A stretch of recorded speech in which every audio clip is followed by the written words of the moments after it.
'Cause I'd still pick you in the checkout line when the coupons fail and the card declines, when the kids are screaming and the car won't steer, and I'm one small inconvenience from a breakdown in here.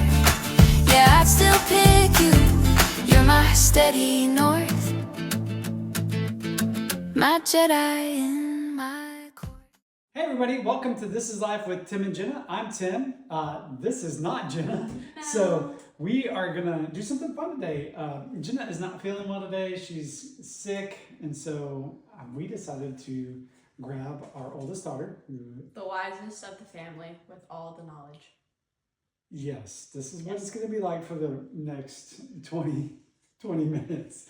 So we decided, if you don't know, Mercy has been kind of behind the scenes of our podcast, doing the recording and editing for us. And so she's been part of this journey as long as we have. And we decided to ask her input on marriage.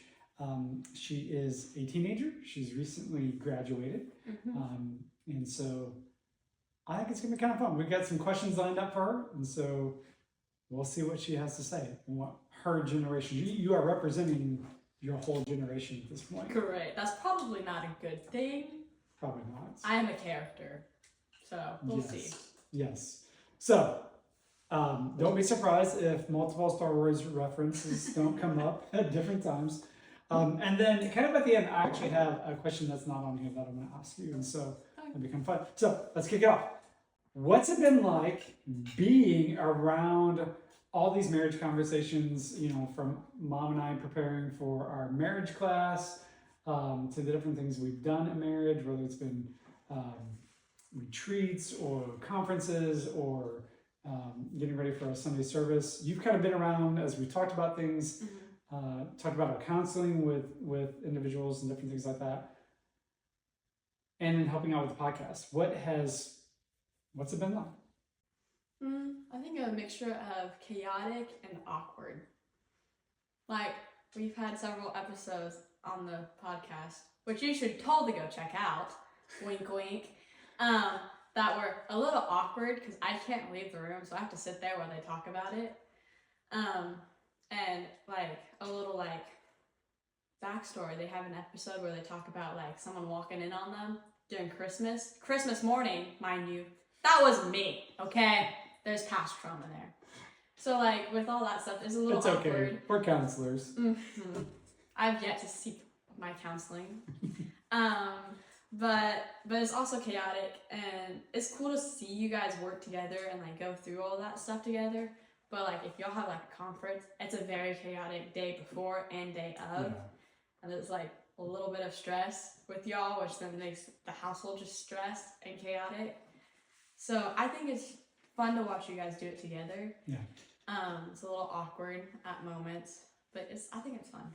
Yeah, you've seen more of the stress side because often you guys have been helping us get ready for the conference as far as like setting up and different stuff like that. So yeah. I can set up chairs with my eyes closed at this point. Yes, through all the years that I was in student ministry and us working as camp directors and living on the campus and different things like that. Yes. You have helped move a lot of chairs. I still move more. I still move way more chairs than you. So just know that. So what is one thing you've heard us say repeatedly that has stuck with you about marriage? I don't think it's something you've said, more like something you guys have done. Okay. The fact like, because everyone says like don't go to bed angry. But, like, you guys even have conversations, like, it's late at night, you guys argue, whatever. But you guys, if you need to take a moment to pause and revisit the situation, you guys do that. And you guys don't, like, try to figure it out before, like, you go to bed or before you do something. Because, like, that's not how emotions work. And you can't just put a pause on your emotions and, like, instantly go logical. So I think it's cool to see you guys be able to be like, no, we need to put a pause on this. Yeah. Come back later when we're both level-headed. We don't really hide our disagreements and conversations from you guys. Do you feel like that is a plus or a minus? My personal preference, I think it's a plus. That way I can because I can get heated in arguments very quickly. So it's nice to see how you guys react to arguments and how Yeah. you guys go through the arguments. Instead of just me having to do it by myself. There's some arguments I wish I was not part of. Like some can get awkward or I just get bored in some. And so I just like remove myself from the equation, which I'm typically able to do if I don't want to be there. Yeah. But I like being able to watch you guys go through the arguments. Okay. So here's a question. This is the most important question, given that we are on a marriage podcast. Mm-hmm. But I need you to understand that your response to this question could determine whether or not you get to leave this house ever again. Oh, great. When you hear the word marriage, what's the first thing that comes to your mind? Probably commitment. Commitment? Okay. Mm-hmm. Expound on that. Give me more. Like, kind of like what the Bible says about the church being God's bride and how He's committed to us and we should be committed to Him. I think there's a level like between a man and a woman when they get married. There should be that level of commitment to them and willing to compromise on like all their like hard like what they thought were their hard truths because their spouse is going to have their hard truths. Yeah. And being willing to compromise and build your own hard truths together, new ones, and being able to be committed to those with each other, even when it gets hard. Okay. So when you say hard truths, you're talking about like kind of absolute things that Yes. are non-negotiable Yeah. within your marriage. Yeah, like for instance, Star Wars is by far the best movies ever to be made, except for the newest three. Don't like those a whole lot. But that's like a hard truth. And like if I marry someone who unfortunately may like Harry Potter, I'll have to compromise on that a little bit.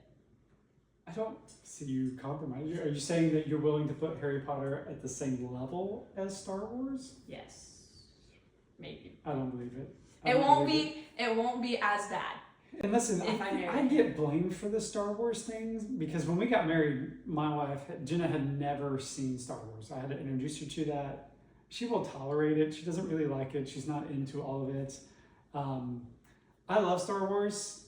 You know, the first one came out the year I was born, so we are the same age. Mm-hmm.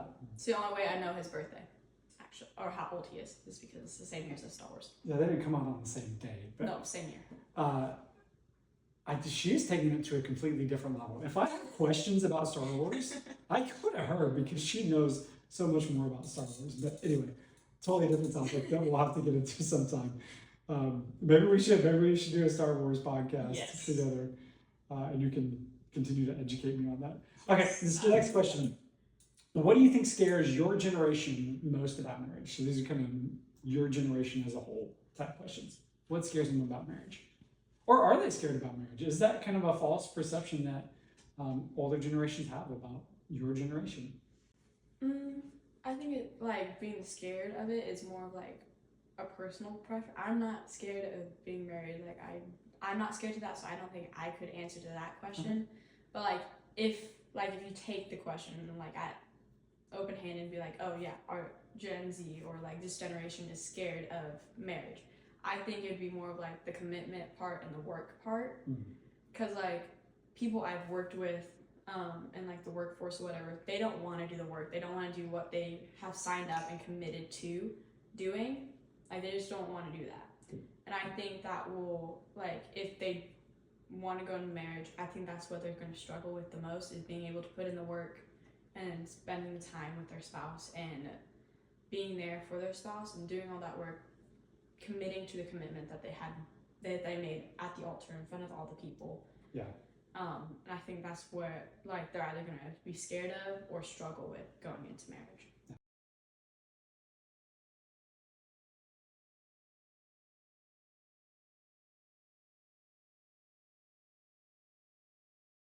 By watching my generation work, I don't think so.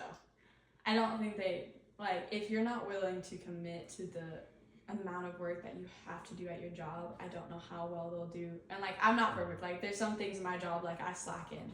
Like vacuuming at my old job, I worked at camp and we had to clean the rooms. I hate vacuuming. I don't know what it is about vacuuming. I hate vacuuming. I will plunge the toilets before I vacuum. And so like if I got put on vacuum, to be honest, I don't know how well I did it. Like I generally did not want to vacuum.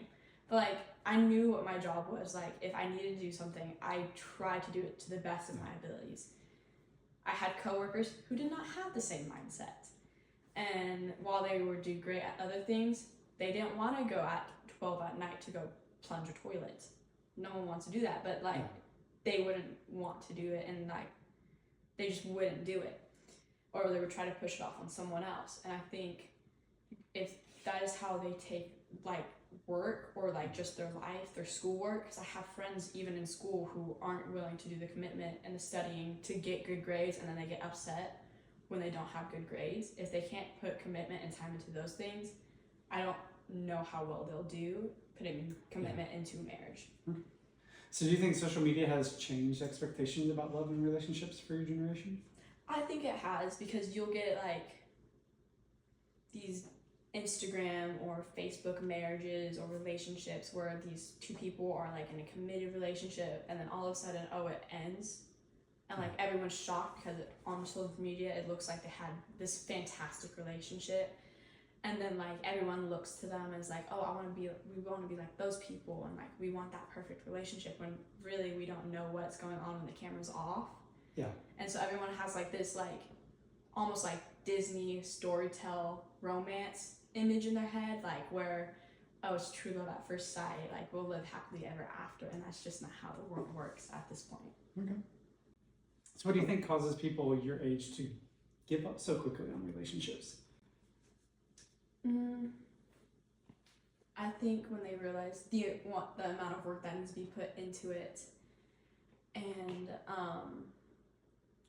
when the amount of work and sorry, I lost my train of thought.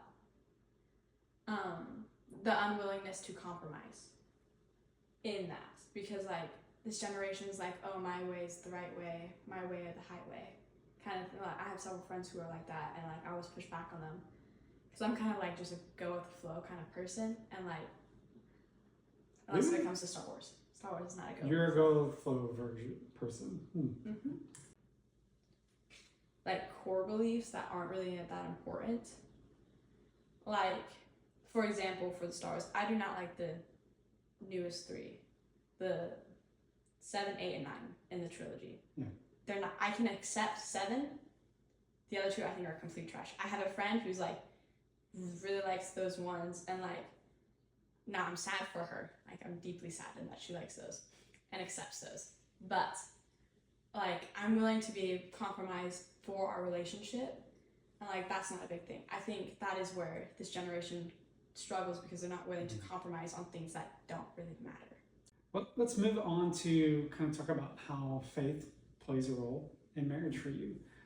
What kind of marriage reflects Christ best to you? Best. Or what would be the characteristics of a marriage that you feel like reflects Christ the best? The willingness to do things together, I think. To work together, to strive to be better together, and not like the false idea, oh, I can fix them. Because we all need to be, like, we all sin and we all need to make steps to be better, but the only way we can do that is by seeking Christ and going through it with Christ. And I think a good marriage that reflects Christ is if we do that together, if we seek Christ together, and then we become better through Christ together, and we're willing to do that together and see where we struggle, and being able to look at each other and be like, hey, you're struggling with this, we need to take this to God and we need to work through that. Yeah. And then I think another important thing is being willing to serve with one another. Okay. Seeing something that needs to be done and be like, oh, hey, we need to go do this for this person. Like if someone had a loss, like taking them like the casserole dinner or whatever together, and like not just it being my thing. Or if like someone's fence is broken down and like my husband wants to go fix that and serve it, like go with him and do it together when we can. Yeah. Or there's somebody's yard to go for work or flamingo. We have somebody moving in our neighborhood that we're planning on doing some things to. Yes. So maybe there'll be some updates on that. But as somebody that we always push you guys to really pursue your faith on your own, not to just kind of ride on what we've done. Not that we don't do things together as a family, not that we don't pursue God together as a family, and we don't push you guys to grow. How do you see that shifting from really spending a lot of time in the last few years pursuing God on your own? How do you see that shifting when you come into marriage?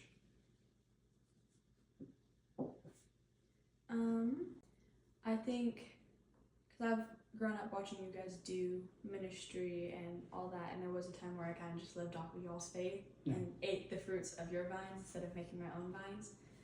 And I think approaching my own marriage is, I would want to know where he stands first and foremost, and be like, where is he at in his walk? That way, he's not just feeding off of mine, and I won't just be feeding off of his faith as we go into our marriage.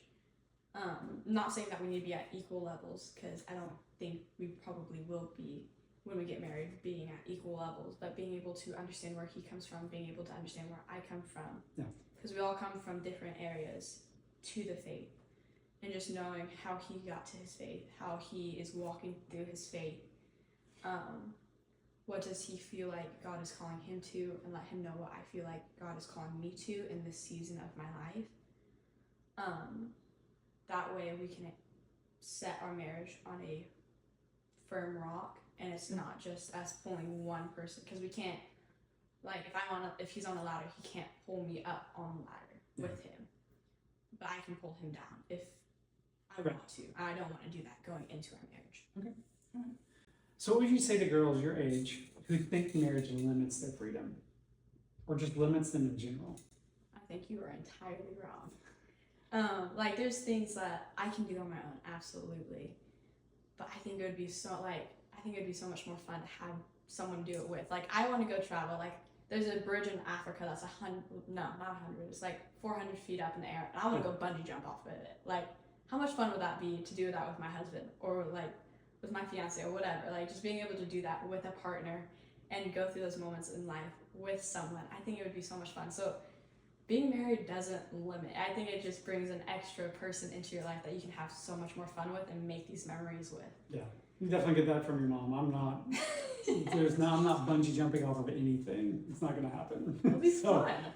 All right, so let's move on to some questions, kind of just about how we, your mom and I, and just our family and extended family have really influenced your perspective on marriage. And so how has watching our marriage, mom and I's marriage, shaped your expectations towards marriage? I think it's like changed my, like, because when you grow up, you look at like all the Disney movies like Cinderella and Prince Charming, or Rapunzel and Flynn Rider, and it's like these like dream tales, and like you grew up with that, and you're like, oh, I want to find my Prince Charming. But now, like, being more mature and like realizing that's not how life works, and watching you guys go through your marriage and being able to watch you guys sit in the mess that you have, and being able to walk through the mess, like the drama and like the disagreements and things, and being willing to like walk through it together, to find a solution, or a compromise that you guys are willing to do together, I think is what I have found most from watching you guys, or watching other other grown-ups who are married that I know and look up to. Okay. So what are some unhealthy relationship patterns you've seen in the culture that you do not want to repeat in your marriage? Probably the internet-based relationships. Okay. Not saying like me and my mom watched couple who like tell these funny stories of like what their day was like, or what their kids did that day, and like that's really funny, and like I'm all for that. But like the ones that spend every moment of their relationship on behind a camera, like posing or whatever, I don't think that's healthy, because then you're like, not all couples do this, but I see a few that like pop up on my feed, and like they're on there like almost all throughout the day, like there's something new, and like they're going off of trends that other relationships are doing, and I just don't think that's healthy, because your relationship is based off of perfection at that point, and I think that can get rocky really fast. Okay.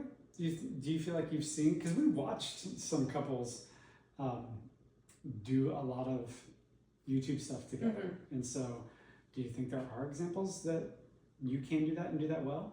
I think there is. The ones I have seen do the best is like y'all's thing, where like it's based off of like coming from a Christian point of view and reaching out to people, not like doing like the TikTok trends or whatever. Okay. Yeah. So they're grounded in something outside of just the Trend. doing YouTube together. Okay. All right. So here's some questions more about kind of what you want. What kind of marriage do you hope to build someday? What are going to be those defining characteristics? Like in like my spouse or like in our marriage as a whole? Your marriage as a whole, your marriage, family. I think for me it would be probably willingness to serve others. Okay. Like I saw this thing and I like absolutely love it, and like this is something I want to do for my wedding. Is like when like everyone's getting served their food, like you always have like the caterers or the elderly woman doing it. I'm like, no, we're not. I want me and my husband to be I want our first act as a couple to be serving, whether if that's only 2 items at like the dinner thing or whatever. Yeah. I want us to be able to serve others, serve the people who have got us to this point that we are at. Okay. And I think I want our relationship and our marriage to be built off of serving others, seeing something that you can do and being willing to do it without the feeling of, oh, I have to do this because this is the right thing to do. I don't want that mindset for our marriage. And now, yes, I want boundaries. Like, we can't do absolutely everything for everyone. We can't burn ourselves out because that's not helping anyone at that point. But when we are able to help others and serve others, that is what I want my marriage to be built off of. Okay, cool. So what makes someone worth committing to long term? What makes that guy worth saying, I do? Probably how he treats other people and how he will challenge me, because if I'm honest, I probably don't treat people the absolute best. I'm sure if we asked your siblings, they would totally agree with that statement. Yes, and like I'm very sarcastic and I'm like blunt and like. You get that from your mother. The sarcasm? Yeah. Okay. Mister, I've made people cry because of sarcasm. Listen, it is a language in the Midwest. Yes. And a term of endearment. Yes. In the Midwest. So I get it from you. We changed our chat GPTs to be sarcastic to us. We literally just did that today. So, okay, go back to your answer. And so I think I would want someone that's able to be like, hey, that was not okay. You need to go back. You need to apologize. And being able to take like, because a lot of people won't challenge me when I'm like being irritable or like being rude. They won't come to me and be like, hey, like that wasn't okay. You need to go back. Like I will have to do that on my own. And like, that's not something I just naturally do. So having someone that's able to look at me and be like, hey, no, you can't do that. And having someone that looks at someone and having a willing heart to like it's like a common thing amongst girls is having a guy who looks at a child and wants to play with the kid or like hang out with the kid, not someone who looks at a kid and like, oh, I don't have time for that. Because if you don't have time for this random kid, how much time are you going to make for our own kids? Yeah. So I want someone who's willing to be committed and having a serving heart and willing to be able to be like, hey, that's not okay. But I want someone who's also willing to lead. Yeah. Because I have the nature to lead. I want to lead. I want to I have a plan for everything. Like I want to do that. And I want someone who's willing to be like, hey, no, this is my job. This is a job that God has put over me as a man in a household, as your husband. So I want someone who's able to lead and lead firmly. That's not a very popular mindset nowadays. Why is that important to you? Really, because that's what God calls us to, and probably because I'm just the older sibling. I'm just very much of like having the leading mindset, and like I can get tired of I'm the oldest in my friend group, so I'm constantly leading. I'm constantly driving people around. Like I always have maybe because I like put that own title over myself or what, but I'm constantly leading, and like I want to lead, but I don't want to lead at the same time. So I think it's important to me to be able to have a man who's willing to lead. What do you hope men understand about women your age? probably like of my age, like right now as a 17-year-old, probably that like, and this probably won't change as we get older.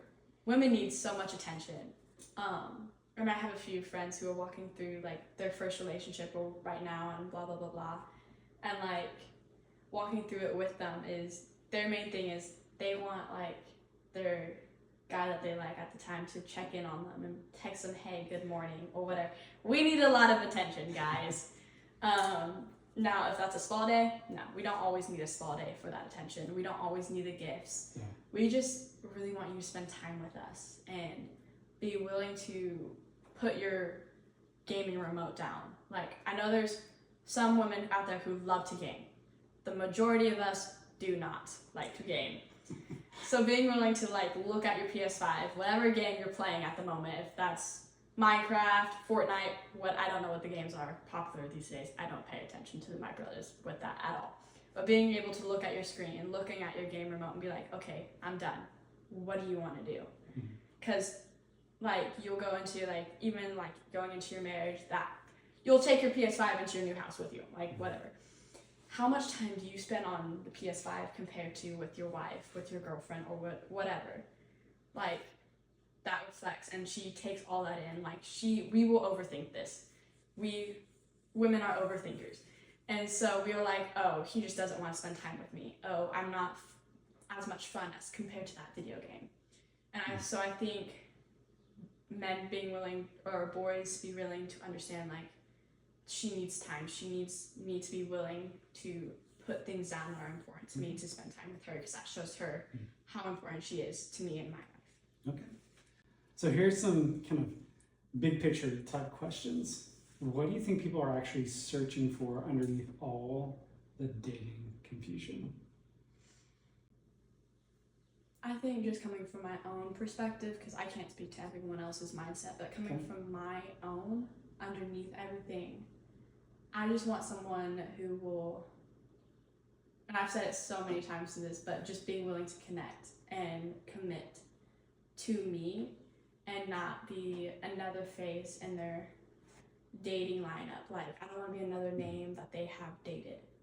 I'm not for that. Like, I'm not one that, like, oh, I'm a 2-week fling. Absolutely not.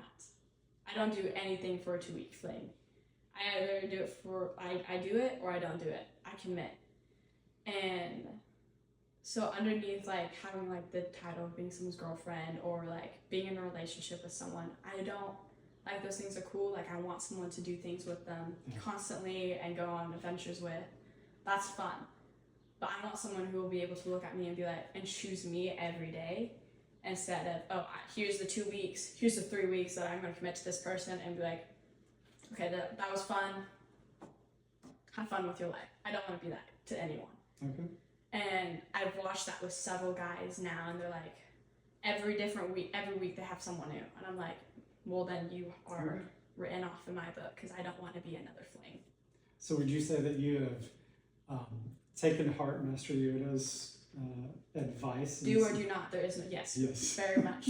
When it comes to dating, you Yes. do or do not. There's no try. Yes. Okay, so what do you think makes marriage last? If you could wrap up that into just a few words, what makes marriage last? Probably communication. Okay. Like, just from watching different people I know go through relationships, and just knowing how I work and how, like, I probably don't communicate the best on how I feel, because I'm an internal processor. Like, I need to process before I talk, and so just watching all of that stuff, probably communication, but also being willing to let your spouse figure out how they need to communicate, but not also giving them, like, 2 years to figure that out. Like, if you give me 2 years, I will take the 2 years to figure out how to process that. Yeah. But being like, hey, I'm going to give you a few days, figure out what you need to say before you say it. That way you're not coming from a motive of anger and judgment or whatever. But I want to know what you're going through. That way I can help you go through it. If you could say one thing to your generation about relationships and marriage, what would it be? Probably just keep going. Not like if the relationship is abusive, don't keep going in that. But like we will all struggle. There will always be the patchy moments in our relationships or the dry moments in our relationships. Like the phrase is commonly used as like the honeymoon phase. Like that phase will eventually run out, and like it's not gonna be something new. Just like be able to sit in the awkward, sit in the uncomfortable, and being like, okay, the season will pass. We'll come back, and we'll still be just as good as ever. And not be like, oh, okay, this is boring now, I'm done. Like, we're not TV shows. Like, we can't just click pause and be like, okay, I'm done. Yeah. So I've got one more question to ask you. And this is about something that you did at a dance one time. And I've heard, recently it kind of came up in the conversation with some adults, and I kind of heard their perspective on it. And so I wanted to hear your perspective. Okay. My understanding, I don't remember what dance this was. I don't remember if it was this year or last year. But a gentleman, a young man came and asked you to dance, and you said, no. What was your response? That I had not gotten permission from. I actually said that to 3 guys. Oh, 3 guys. Okay, 3 guys in summer. I had not had permission from. It was the very first dance I had ever gone to. It was my freshman year, I think. Mm-hmm. And it was the very first dance. The dance was Western themed. And I had gotten asked by 3 guys. I'm not going to say the names because I feel like that'd be really bad. But they had come up to me, and like I knew them, like we were friends or whatever. And they asked, hey, can I dance with you? And part of, like a small part of it was I did not want to dance with anybody. I was kind of like having fun in my own zone. Like I was doing great. Yeah. But then like the bigger part of me was like, I didn't get permission. Like I didn't get permission from my dad. And so like, I didn't want to do anything that dishonored you or dishonored my family. And like I know dancing with a guy at a dance isn't bad. Like I will do it now, and like I have. But it was important to me because it was my very first dance. Mm-hmm. It was important to me to be able to honor you in that, and know my limits. Because like it's so easy for us to go too far. Not saying any of the guys at my school would have gone too far. Like I don't think any of them would. But just knowing where my boundaries stand and where your boundaries stand and where I'm willing to go with the season I am at. Yeah. I mean, I was what? 13, 14 in freshman when I was a freshman? I don't remember. Yeah. Like realistically, no 14-year-old should be dating or anything, going into a relationship. Like, what are we gonna do? Sit at a table while our parents sit behind us? Like, come on now. Now, I don't specifically remember. Did I tell you couldn't dance with the guy? No, you didn't. I don't think I ever actually asked you or anything. Okay. So, I just wanted to hear your response to that, because I think people can look at that and say, well, it's such a archaic, foolish thing to hold on to. Mm-hmm. So I wanted to hear why you did that when I specifically hadn't said that you couldn't dance with a guy. I might have jokingly said that and you knew it was a joke, but we joke about it all the time. My version of her first dress for a dance was literally a full tube body. sock. It was a tube sock. All you would have seen is this. No, that was when I asked, because I was like 7 and I saw a bikini at that was at her Walmart, first swimsuit. and my mom sent him a picture, and she, like jokingly, and she was like, Mercy wants this for her next bathing suit, and my dad sent us scuba gear. Yeah, like, I think her literally, first, all you could see was this. my version of her first dress was like a muumuu or something like that. You know, full body, long sleeve. Yeah, no skin. Yep. And then there's a guy on social media. I've seen him a couple times now, and he talks about the appropriate places for a young man to touch his daughter in dancing. And it's like literally these circles right here. I think that was it. And then like the hands. Yes. That was it. But I think I would go further than that. Just don't touch. There'd be no tape. Yeah. No tape. So, all right, a couple fun questions to end us out. One piece of marriage advice teenagers actually need to hear. What is it? Never be alone. Because I think that's something we all struggle with is like everyone wants to go on the dates and like the fun dates. And like we're teenagers. Like I don't realistically think anyone in a relationship should be alone, because like especially if it's like a first date or whatever. Yeah. Because we don't know what that person is going through at that moment. And like just for like coming from a female perspective, just for our safety, for our purity, and so like nothing gets said, just like as a whole. Yeah. I don't think we ever should be alone. Now, does that mean we're going out like on a double date every time? I don't think so. Like, we don't need to do that every time, but being in like a very crowded place, not driving together in the same car, being willing to be with people until you are 100% sure like they are a safe place, they're not going to abuse me, and knowing where your limits stand. So that's not a perspective that is shared widely Yes. by most people. Yes, I have several friends that challenge me on that. Why is it important to you? Probably just watching y'all's, or like before you guys got married, y'all were never in a room by yourself. And like, even like when the time when the Bible was written, there's always a chaperone that both those people knew. If they wanted to go seek a relationship with that said person, there's always a chaperone. And I think just for like, because I think it's so easy for the devil to come into our minds and our hearts and be like, oh, you like this person, you should take the next step. And I think it'd just be so easy to get into that I don't want to even take steps towards that. Like, I don't think dating until like if we go to the movies with a group of friends, great. If it's just us two, I don't think I'll be okay with it. We're in a room in the dark. Like, I don't generally see that being a great, like, that's not my ideal date. Okay. All right. Well, what gives you hope about your generation when it comes to marriage? Like, maybe a different way to ask that is, where do you see, or where do you have hope your generation will do things differently than the generations before you?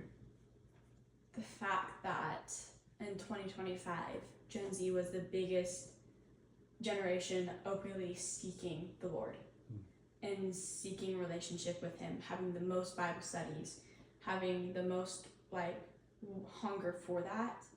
And I think this generation is so willing to seek God and find out His way, if they're willing to stay in that, even in their relationships, and stay pure to who they are, who God wants them to be.